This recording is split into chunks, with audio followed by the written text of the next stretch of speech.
Welcome to Board of Numbers. Oh, I've gone off a bit quick. Welcome to Board of Numbers. Tim Vine here.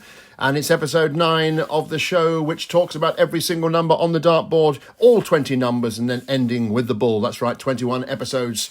Board of Numbers, episode 9 is here. Now, as you know, I often like to start with just a little thought before we get onto the number itself.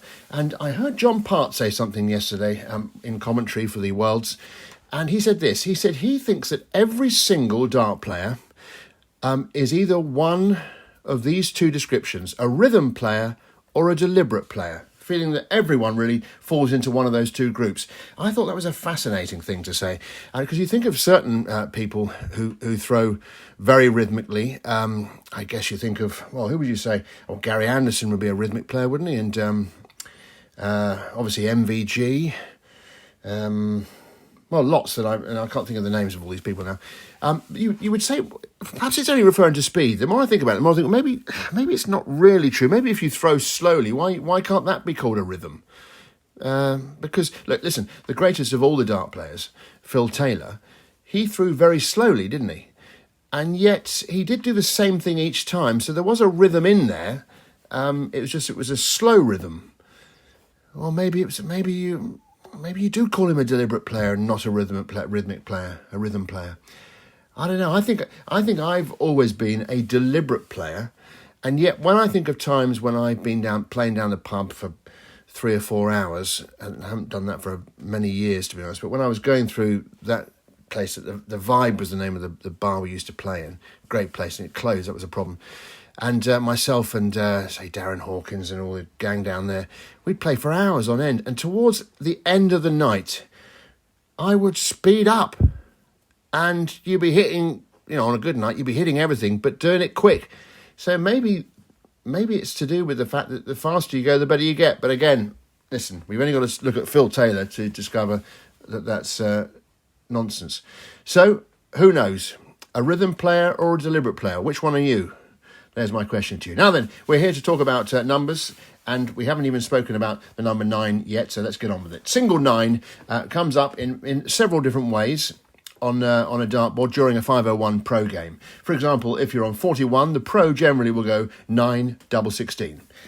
If you're on 25, the pro will generally go 9 double 8. Not always. Sometimes they might go for a 1 double 12 or a 5 double 10.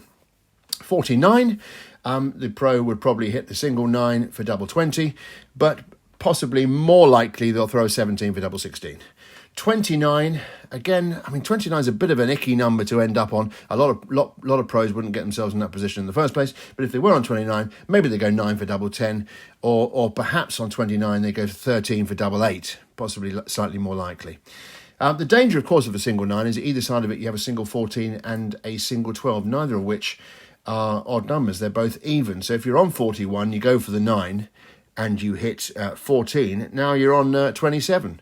So what do you do then? Well, on 27, perhaps you will throw 11 for double 8 or a 7 for double 10 in that situation. If you're on 25 and you go for the 9, you hit a 12. Now you're on 13. What are you going to do? Are you going to go 5 for double 4? Almost certainly.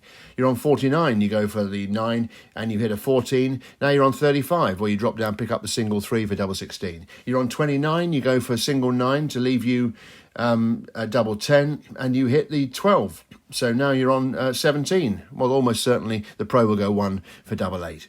So let's look at double 9. Double 9 has something in common, doesn't it, with double 5, double 11, double 7, double 13, double 3 and double 1. Because if you were to miss it and hit the single, it leaves you on an odd. So for that reason, the pro will very rarely aim to leave himself on double 9.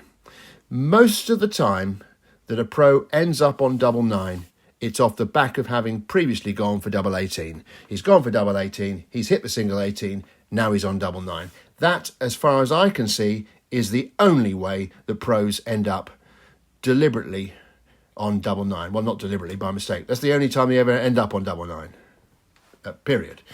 Let's talk about triple 9. Triple 9, again, like some of these lower triples, and despite the fact that we're on episode 9, we've been doing this for 9 days now, I've been putting you through this. Despite that fact, these are still low triples, lowish triples.